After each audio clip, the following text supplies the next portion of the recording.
There's fear and there's doubts and there's, and then you work on all of those and then you're like, okay, I can do it. And then you have to think about the cash.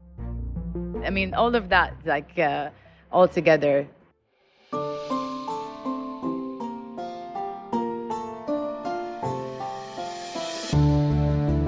Very often, we tend to gloss over a business's attempt to create scale as a footnote in their journey. The arrival of funding, the opening of another branch, if you get into the nitty-gritty of these things, they're actually hard to do day to day. Passing down skills and training to someone else who may not carry your passion, ensuring quality as you ramp up products and services takes time, effort, and mistakes. So much so that the entrepreneur can even become the business's own bottleneck by being so central to its fortunes. From Amaya Media, I'm Chirag Desai, and welcome to Tales of the Trade, a show about Dubai's entrepreneurs and pioneers and the stories not just behind the companies, but also the communities they brought to life.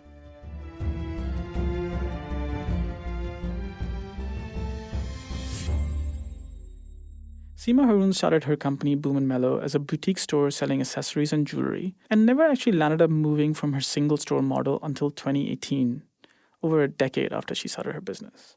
Now, like many entrepreneurs, she's someone who caught the bug pretty early in life. So when Sima arrived in Dubai nearly 20 years ago, she set up her first retail venture at Wafi Mall, one of the oldest malls in Dubai. We were doing great, but I had two partners, and me and the partners were not seeing eye to eye. I mean, we're still, very friendly now, but I mean, at the time, we weren't seeing eye to eye on where we want to take the business.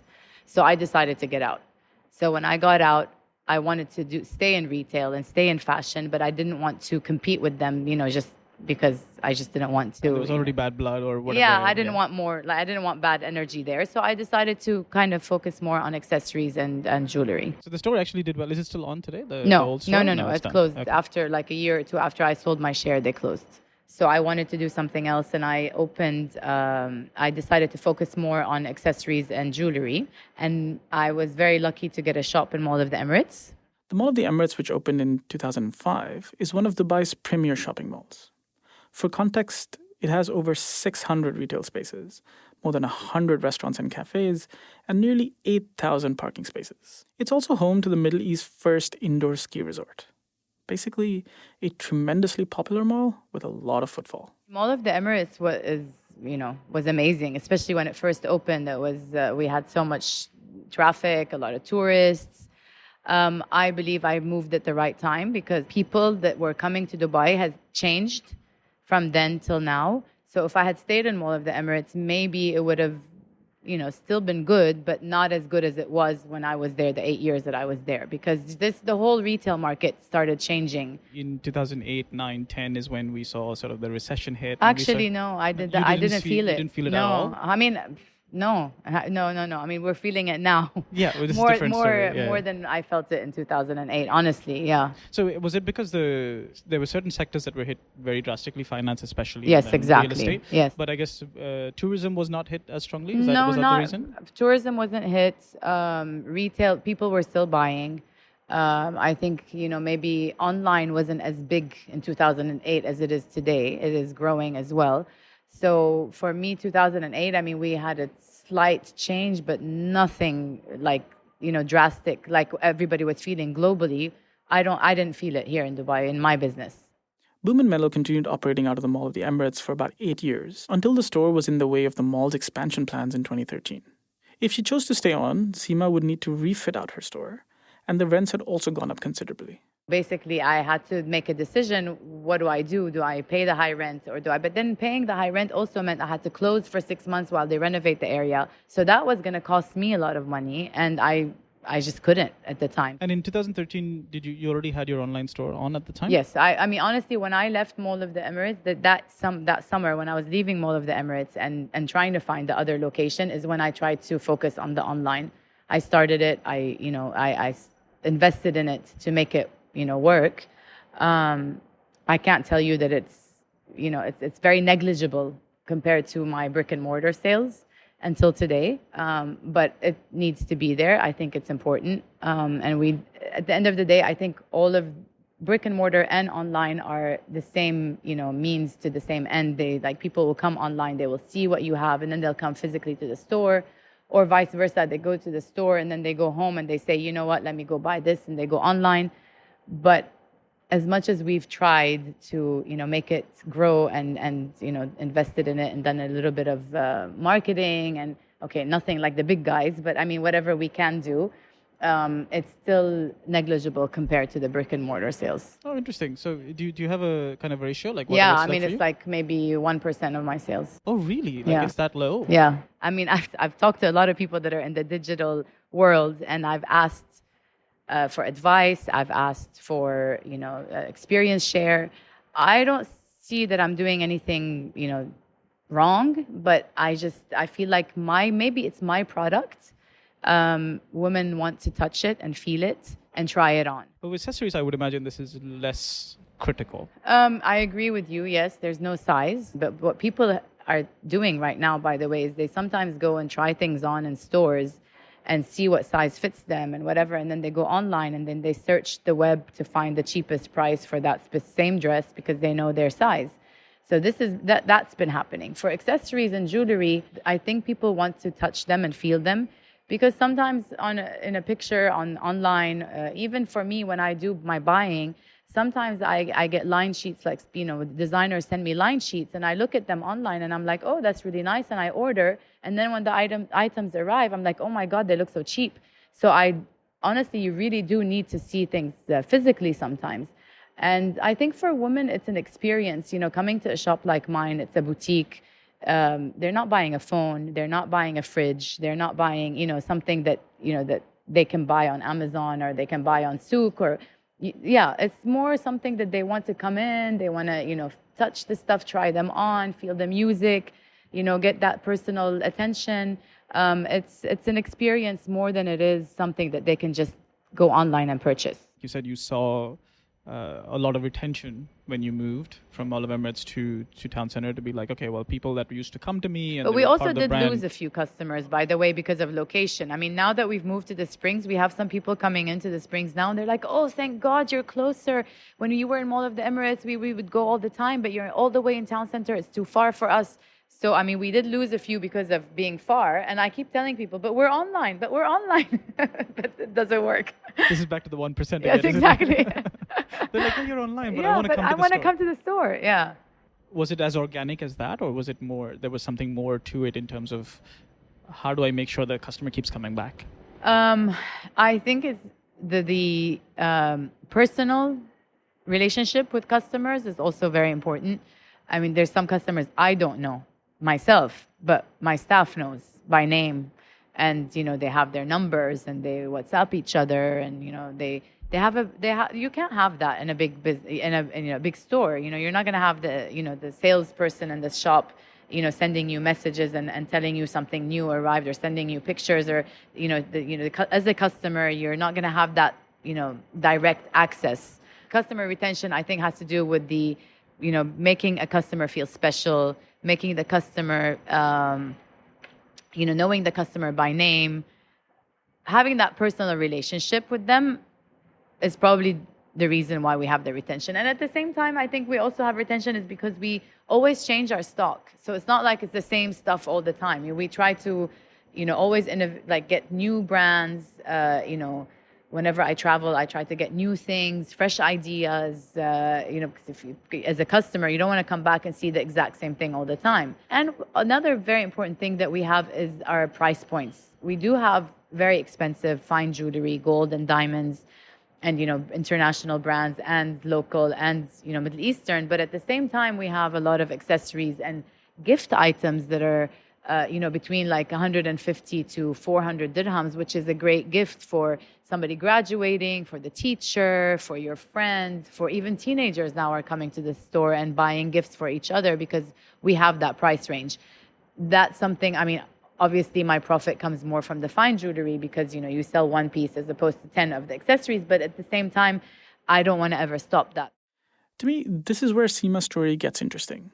Interesting that although the store did really well and enjoyed a prime spot in a busy shopping area, it stayed almost content with who it was. There was just this one store for 8 years at Mall of the Emirates, and then when she landed up moving to a mall in Jumeirah, they continued with the same model for 5 more years. The rents were really high at one point.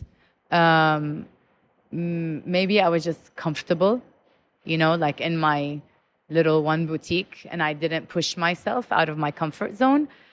I think now I have, again, grown a lot in the last couple of years that I feel like I want to push myself and I feel like I can do it. I don't know. It's like an internal ambition or an internal fire that's like, you can do it, do more, you can do more than this. And again, definitely the new rents that we're able to get as retailers helps. I mean, I know my numbers, I know what I can sell. So when I want to do my, very basic, P&L and know if I'm going to make money or not, rent is an important part of it. So when you know that you can make money with this rent, or at least it makes some kind of sense, it, pushes you. When I was in Mall of the Emirates, obviously that was success in itself, being in Mall of the Emirates. But when I moved to Town Center, and I was still successful, and I was still selling, and my clients were still coming to me, and we were still, we still had, some kind of, position in the market. You're one store, and you're, making money from that one store. That means you have, a successful concept, you have a successful idea. Why are you sticking to one? And then when you open it's economies of scale as well. When you open a second or a third, your costs, are the same almost for certain things, traveling or your, specific things. So basically, if you divide them over 3, you're going to, be making a lot more money. So I thought to myself, I need to move. And also, very, very important point is that the retail market is down a little bit right now. So you, as a retailer, you get good deals with the malls. So I think that was also a factor that played a role in my expansion, because I was getting good deals. I was getting, good rents from the landlords. Then you have to fit out, and you have the expenses of fitting out. And then you're like, why did I get myself into this? I don't think this is a good idea.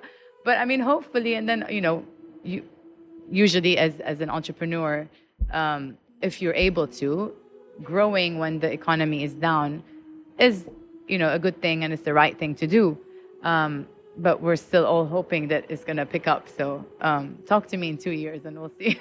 We'll see how I'm doing. Every entrepreneur wants to scale their business. You start local, but then you want to span the city, the country, go global. Naturally, none of this happens at the snap of a finger. You sometimes have to wait for the right opportunity, work on your plans day to day, handle issues that come with scaling in service and quality. And for Boom Mellow, it required Sima to take a real hard look at how she was running her business. I felt all of a sudden that I'm growing from a small boutique to something that is more of a proper business, let's say, that I need to start having systems and procedures in place. I need to start, hiring marketing. And before, it was always me. I was doing everything. It was a small business. It was one boutique. It is still small. I mean, it's tiny. But when I decided to open the second one, I felt like I needed to have a strategy for my company. I mean, I was not a strategy kind of person. I was like, you know what? These are the products I like. I'm going to put them in. I'm going to sell them. And that was just how I've been going for the last, 13, 14 years with this location. So now that I'm opening the second one, I'm like, wait a minute. I can't just keep, doing everything just haphazardly like that. I need to start focusing, have a structure in place, a hiring structure, training for the new employees. I need to, work on my company values, on my mission, on what am I, who am I, what am I doing, what's different with my store, what's different about it than everybody else's, what sets me apart. I mean, I had to do a lot of thinking about all of these things, and that was it was really a growing experience for me, and I learned a lot through it. In entrepreneurial circles, there is the concept of a lifestyle business. It's a business that does just enough. It pays the founders or partners or employees who are involved, makes just enough profits, and caters to its customers' needs without grand plans to necessarily take over the world. And what Sima is doing here is transitioning from a lifestyle business that she's run for over a decade into a growth-oriented business. More on how that's going right after this. Stay with us.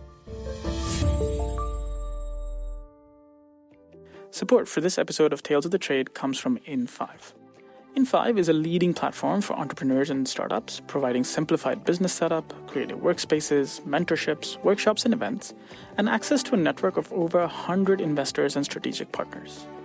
More than 200 of the region's fastest growing startups call In5 their home, having attracted over 390 million dirhams in funding and creating more than 400 jobs across the tech, media, and design industries. You can also be a part of a thriving startup community where great ideas are nurtured into successful businesses. The place is here, your time is now. Visit infi.ae for more. Our thanks to In5 for their support of this show and Amaya Media. Welcome back. You're listening to Tales of the Trade from Amaya Media with our guest Sima Haroun, founder of Boom Mellow. Before we get back to the story though, you might be wondering, what exactly does Boom Mellow even mean? So it was a brainstorming session with my sister, and I kept on thinking of words that were, like lace and different colors of stones and, names of stones and things like that. She kept telling me, that's not you, that's not you. You're like loud and, you're always the life of the party and you're whatever. So in French, la boum means the party. So we wrote down La Boom on the whiteboard, and then she kept on saying, "But no, I kept on telling her, but I'm not like that anymore. Now that I have kids and that's whatever, I'm just much more mellow." So we wrote down mellow. Obviously, we wrote down so many other words, but she was convinced that I was boom, and I was convinced that I was mellow. So it became Boom and Mellow. Boom and Mellow is really me, my personality. I can be boom sometimes and I can be mellow sometimes. But very importantly, it's actually the stuff in the store is always boom and mellow. I always have things that are boom and I always have things that are mellow. And even more importantly is women that come to the store have that same, personality where one day they want to have like a very flashy accessory. One day they want something very subtle and elegant. So women have that as well, where they have the boom side and the mellow side. So honestly, I mean, the name for me has a lot of meaning. It's no longer just about me. It's about the customer. It's about the product. It's about so many things that we have that, the duality of the boom and the mellow in there. And I think every woman has both sides, and until today, my purchasing is very boom and mellow. And, there's a lot of aspects in the store and in the personality of the store that is very much boom and mellow. When you started out, you did this all by yourself. Like you didn't look at investors or anything like that. Is that still the case? Have you done different things along the way? Nothing. It's always been me. This is for the first time in my life I took a loan. Honestly. This is to open the new stores? Yes. Okay. So in that sense, I've been lucky that I've never had to. But then you always have the cash flow issues in your business. But as an entrepreneur, you know how to ride them. You know how to, wait on this and wait on that and, delay this and delay that until, you figure it out. So hopefully now it's becoming harder because I'm growing. But hopefully I'll be able to know how to manage that and ride it as well. So let's see. Is there a reason why you didn't, for example, say, consider an investment at some point? Or did you consider it actually first of all? I am considering it now, but honestly, it's just a thought. I have not done anything about it. I haven't talked to anyone about it. I'm considering it, but then again, at the same time, because my first business, I had partners, I found it difficult. But then again, that was a different case. So now if I want to think about it, it would have to be either a strategic partner, somebody that will help me grow that is already in this business, or it would be, just investors, silent investors. Stay out of my way after that. Stay out of my way. It's not an easy business to get partners in that want to get involved because it is fashion, and it is usually women are the ones that love fashion. And if you're going to get investors that are women that want to get involved, you're going to have clashes in tastes. And she wants to buy this, and this one wants to buy that, and no, this will work, and this will not work, and then you have that whole dynamics that is very difficult. So if I want to get investors, they're going to purely be business investors and not interfere in the day to day, especially the buying and the purchasing, customer service, all of that. Yeah. So from a single store until 2018, Boom Mellow is now on the verge of opening their third location. Frankly, however driven you are, if you've been doing something sufficiently well for over a decade, it's not easy to suddenly shift gears, especially when that change comes with new risks that you're not used to. And there's fear and there's doubts and there's, and then you work on all of those and then you're like, okay, I can do it. And then you have to think about the cash and getting, the loan. And I mean, all of that, like, all together. But in the end, there is some kind of a pleasure and satisfaction in the idea that I am able to do it and I can. And you take it one step at a time. Honestly, there's so many things that happened in the last few months that I'm like, okay, one step at a time. I'm not going to stress about this, one step at a time. So you just have to go with the flow. I mean, give me an example of something. Oh God, I mean, I just fit out the new shop. So basically I had so many ups and downs and I had to, pay late opening fees and I had to, deal with the designer designing something that was triple my budget. And I had to, it's like little things here and there, that just were very stressful. But now that it's over and I'm open, I feel great and I love the store. And there's a lot of learning that happened there that will make the third one even smoother for me. But I mean, there's definitely a lot of fear that comes with it. Again, that's why I also feel like I need to have more systems and procedures in place to be more organized, to have like my company's strategy, not tragedy. Hopefully not. Hopefully, oops.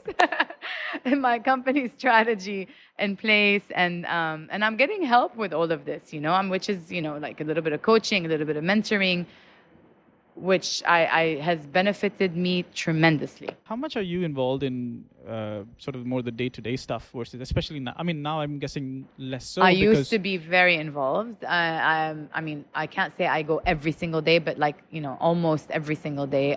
I used to be there in town center. Now it's become a bit challenging because I, can't be in both places at the same time. So I try to do one day here, one day there.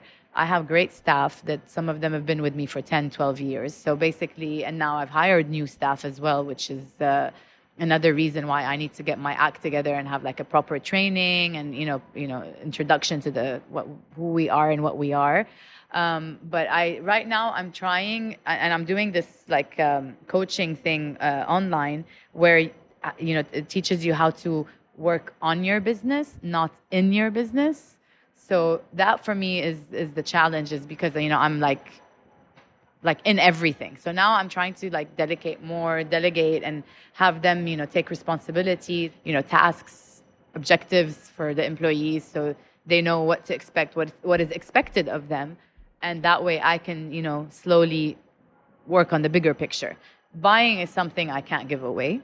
And that's one thing that I can't delegate. I think it's very important for me to do it.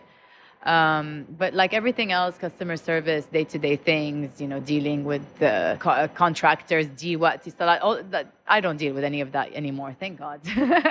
Entering the inventory. I mean, when I first started, I remember so well, I learned how to use the software. I would enter myself everything in Excel and price them and I don't know what. Now I'm just like, okay, how does this work? I'm not as involved in those small details. I mean, slowly over the last 13 years, I think I have learned to, delegate more and more and get myself a little bit out of the details. Do you have a moment where you felt like it was not going to work for you? Honestly, every summer. Every summer in Dubai, I'm like, how am I going to survive? What am I going to do? The sales go down in the summer, obviously, July, August. I think probably every retailer in Dubai, has the same feeling, that you just start, getting scared about your cash flow, how you're going to pay your checks after summer. And, that probably happens to me almost every summer. Really? Every summer? Almost every summer. I'm like, when is it going to get better? When is it going to get better? Oh, no. Yeah, we have 2 months in the summer where it's very slow. We often talk about entrepreneurship as being a lonely business. And that's why it's so key to have a great support system that can help keep things grounded when they need to be. But it has to be a two-way street. Important as it is for an entrepreneur to have the support system that allows them and their business to flourish, the business in return needs to make way for the personal life to flourish as well, which perhaps played a part in the Boom Mellow story and why this expansion is happening now versus, say, 5 or 7 years ago. Honestly, a lot of times I used to think that, and I used to say, why didn't I expand earlier?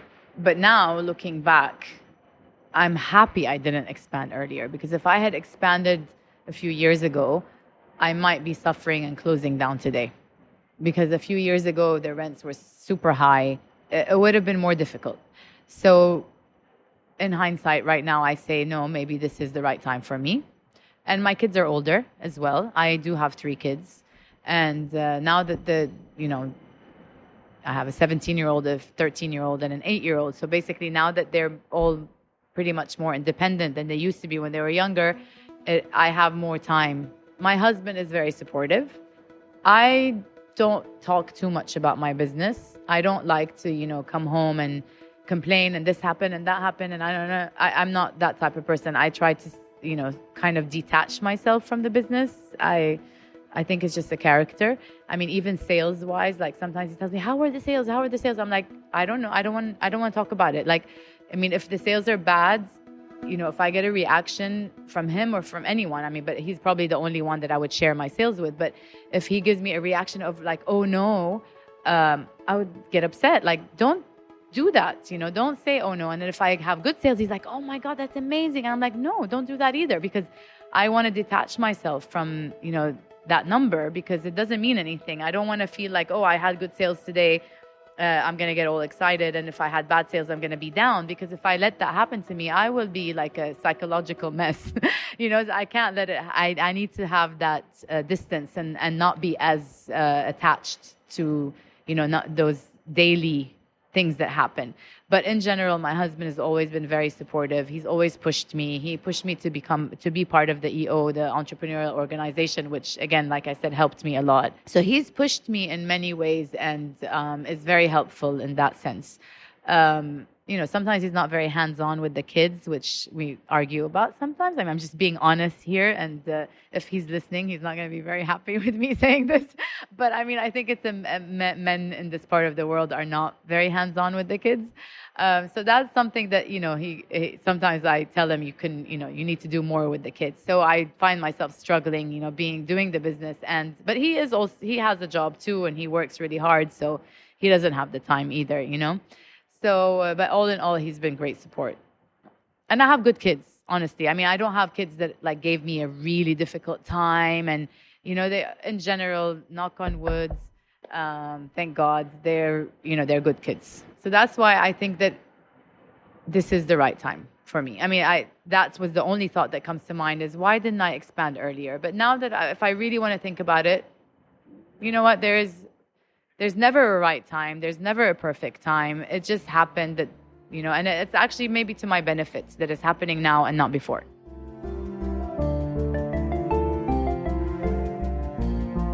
Boom Mellow is set to open their 3rd store at the Nakheel Mall on the Palm in Dubai in a few months. You can find out more by visiting boomandmellow.com. This episode was hosted and produced by me, Chirag Desai, with support from Gaia, Abhishek Venkatesubramanian, Sukaina Kazmi, and Zainab Ujjaini. Original music was composed by Rainer Erlings. Tales of the Trade is part of the Amaya Media Network. New episodes of this season will be available every second Tuesday. You can listen to the show and all of its past episodes for free in your favorite podcast player, on the web at talesofthe.trade, and you can follow us on Instagram for more. We'll see you in 2 weeks.